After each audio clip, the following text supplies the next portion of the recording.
YouTube, me again, just coming at you guys. Like I said, do a wheels and suspension video. But anyways, I have an ABS code on my car. Well, with no light, I just scanned it and it had 2 ABS codes for the sensors in the front. So I'm about to clean those. But that's a different story. So I figured I would just do a review of my Advanti Storm S1s in matte gray, or gunmetal gray, whatever color this actually is, and give you guys a little overview of what they are. So I had the stock 17 Racing Hearts on here, which they were okay wheels. They're kind of goofy looking in my opinion. So the rubber on them was bad. The hand cooks or whatever, I think they were hand cooks, they were shot. Like they were, the only tread I had on them I think was the wear indicators. So I went ahead and got the Advantis, which are beautiful wheels. I get a hell of amount of compliments on these here in Virginia, but I'm starting to see everybody on the internet running these wheels. That's one of the reasons why I got these ones versus the 949 wheels or the TR Motorsport wheels. But I guess I should have got the 949 wheels because everybody's running them anyways. The wheels, this is the fifth. You can get them in 15 and 16s, I believe, probably even higher than that. But they're nice wheels. These are the 15 by 8s. I should have got the 15 by 9s, but I did my wheels and tires first before I did the suspension mods. So that's the only thing I'm really upset about. To run the 15 by 9s, you have to have smaller diameter springs over the stock ones, which my V-maxxes are smaller than the stock. So I mean, if you want to get, you know, 225s in your Miata with no issue, I'd go with the 15 by 9s if you can. These wheels are nice. They say the wheel itself is 11 pounds over the stock wheels. So on the Mazdaspeed, the Racing Hearts are like 15 to 17, I believe. So they're a lot better wheels in my opinion. They're wrapped in Yokohama S drives, 205s, 50 15s. The tread wear rating is 300 AA. So I mean, they're pretty soft compound, but they do pretty good in the rain. I was kind of showing you guys a second ago the tread patterns on these. You can tell mine are still fairly new, maybe 2,000–3,000 miles on them, but it's getting cold outside, and I have noticed they are definitely not as sticky since the weather has gotten colder. But it's not snowing yet, and it's not really below freezing very much, so it's pretty good. If you guys want to get these, I would definitely suggest calling Flying Miata, talking to them about them for your weather conditions and your driving.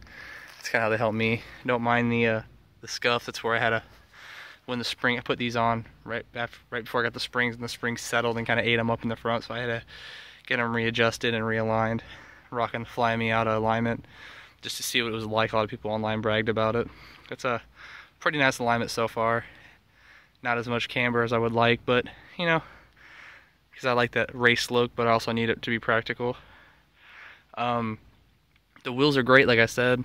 Fly Miata is a great company. That's why I'm running a lot of their parts on this car. Another thing is, when I ordered them, they order them through Tire Rack. So you don't buy them from Fly Miata, you buy these from Tire Rack. And let me tell you what, dude, Tire Rack is great. They ship those things, they drop ship them to your house, already mounted and balanced.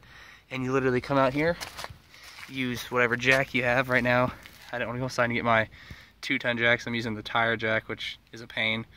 So, but yeah, they dropped them to my house in like less than a week. It was amazing. Moving on to the suspension.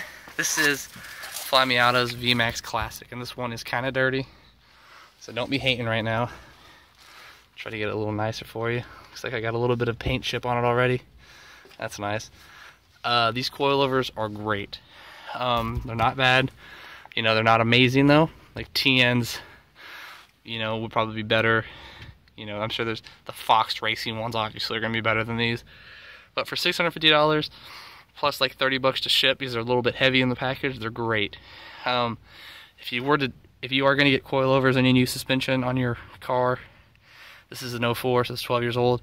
I didn't replace the shock bushings before I put them on, and I ended up doing that, and there was a huge difference between the stock bushings over the new ones, and the new bushings are like $3 a piece.